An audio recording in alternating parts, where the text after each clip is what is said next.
Assalamualaikum warahmatullahi wabarakatuh. Semoga selalu dalam keadaan sehat, teman-teman. Oke, baiklah. Pada sesi kedua ini saya ingin sedikit menyampaikan penjelasan materi mengenai cara menyajikan data dalam bentuk distribusi frekuensi. Saya ambil contoh yang ada pada link berikut, ya. Jadi teman-teman kalau mau membaca lebih lanjut bisa melalui link ini.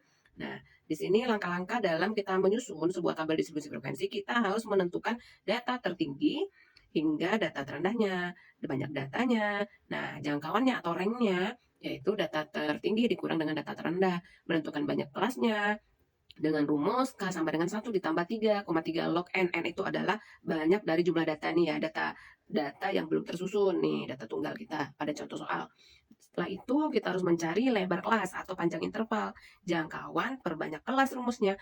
Nah, setelah itu baru kita mengambil nilai batas bawah kelas pertama. Pada contoh, data nilai ujian siswa kelas 12 SMK ini dinamakan dengan data tunggal. Datanya belum beraturan, ini belum disusun dari data terendah hingga data tertinggi. Jadi tugas kita yang pertama apa? Untuk mempermudah kita menyusun tabel, jadi kita urutkan dulu dari data terendah hingga data tertinggi. Nah, kalau kita urutkan, ini kan data terendahnya 35. Setelah 35 berapa? Jadi harus dicari, nah, supaya mempermudah.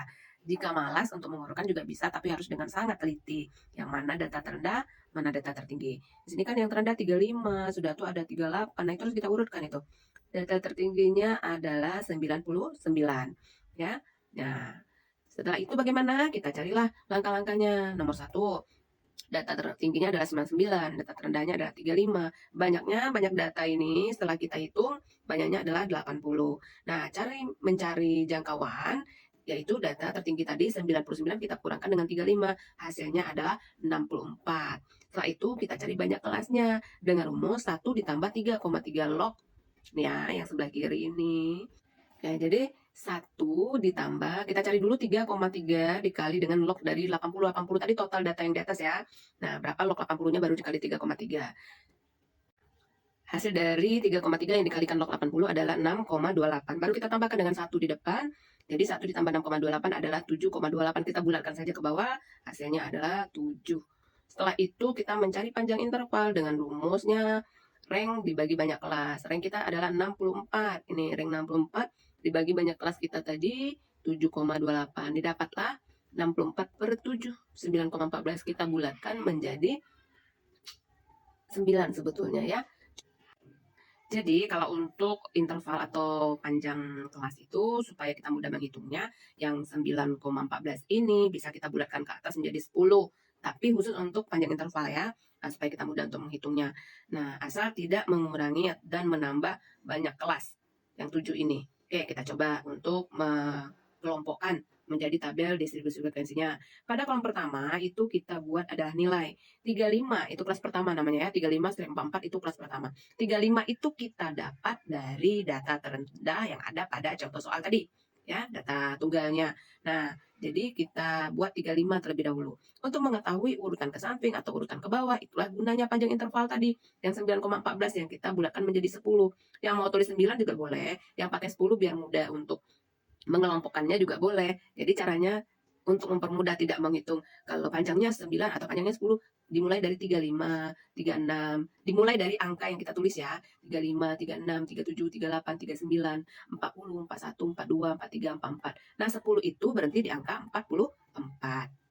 Nah, mau cepat lagi, itu tadi kita pakai panjang kelas yang 10 itu, kita langsung saja urutkan ke bawah, 35 ditambah 10, 45, tambah 10, 55, tambah 10, 65, tambah 10, 75, tambah 10, 85, tambah 10, 10, 95. Loh, kok berhenti di sini 95, kok nggak ditambah lagi? Kita lihat lagi, itu banyak kelasnya, banyak kelas adalah 7. Banyak kelas adalah 7 ini, ya. Setelah kita cari banyak kelas 7, kita lihat ini jumlah yang kita sudah satukan dengan panjang kelas tadi, sama nggak jumlahnya ini? Sama nggak jumlahnya nih? Kelas pertama 35/44, kelas kedua 45/54, kelas ketiga 55/64, 65/74, 75/84, 85/94, 95/104. Hitung 1, 2, 3, 4, 5, 6, 7. Nah, kan udah sama 7 kelas, makanya dia berhenti tadi di 95. Nah, cara mudahnya mau mencari dengan panjang interval 9 untuk 10 untuk ke samping boleh, atau mau langsung kita urutkan ke bawah ditambah 10, 10, 10, 10, Beda ya kalau ditambah ke samping 10-nya, jadi panjang intervalnya jadi 11 nanti. Jadi ditambahkan ke bawah saja 10-10-nya agar pas panjang interval itu 10. Bagaimana kita menentukan yang sebelah kiri? Sebelum 65, 64, sebelum 75, 74, sebelum 85, 84, sebelum 95, 94. Nah, bagaimana untuk ke bawahnya?